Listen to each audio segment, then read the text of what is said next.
Labdien! Mani sauc skolotāja Krista, un šodien mēs kopīgi atbildēsim uz jautājumu, kas ir kultūras pieminekļi. Droši vien tu zini, ko katrs no šiem vārdiem nozīmē pats par sevi. Kas ir kultūra un kas ir piemineklis? Bet kas tad ir kultūras pieminekļi? Vai tā ir piemiņa par mūsu kultūru, par to, kā mēs dzīvojam? Paskatīsimies kopīgi. Šīs stundas mērķis ir tad uzzināt, kas vispār ir kultūras pieminekļi, un tad arī paskatīties dažādus piemērus un izzināt kultūras pieminekļu daudzveidību Latvijā. Pirmais, ko es tev aicinātu darīt, kā vienmēr, ir pierakstīt kladē skaidrojumu, kas ir kultūras pieminekļi, tad šī jēdziena skaidrojumu. Kultūras pieminekļi ir vēstures avoti un vērtības, kas palīdz izprast cilvēku ikdienas dzīvi un rīcību pagātnē.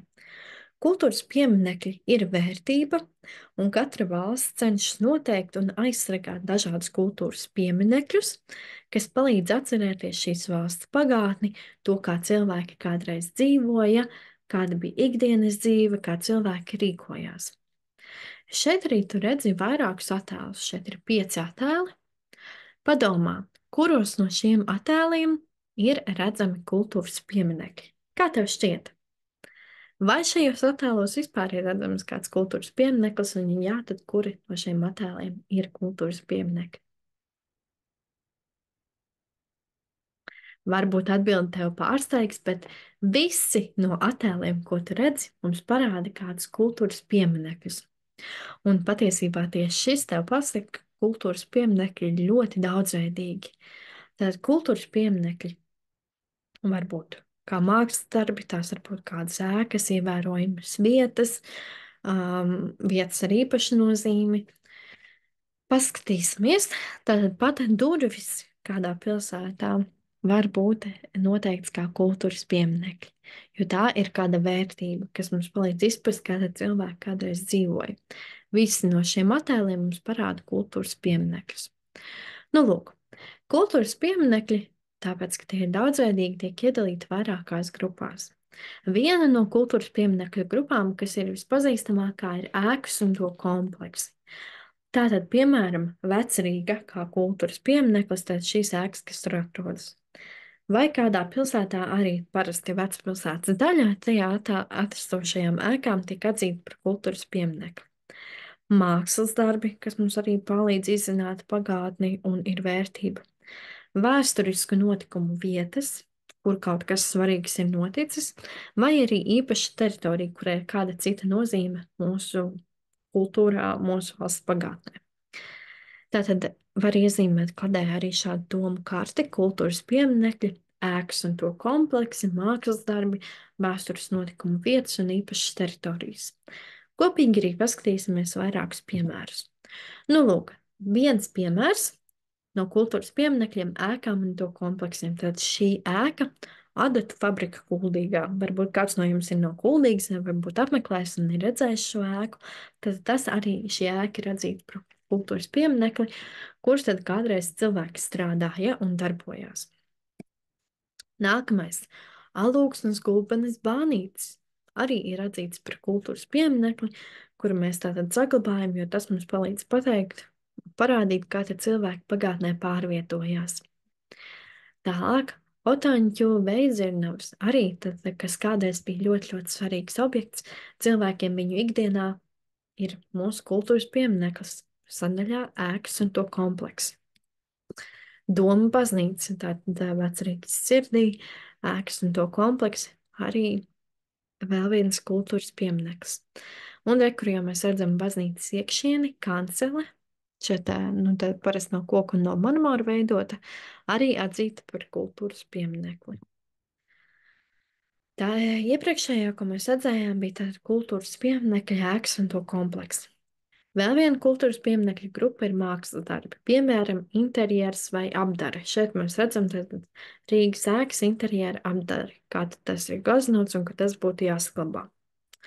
Tālāk šeit mēs redzam durvis Ventspilī Kāļielā 5, arī kas ir saglabāts kā kultūras pieminekļa status noteikts.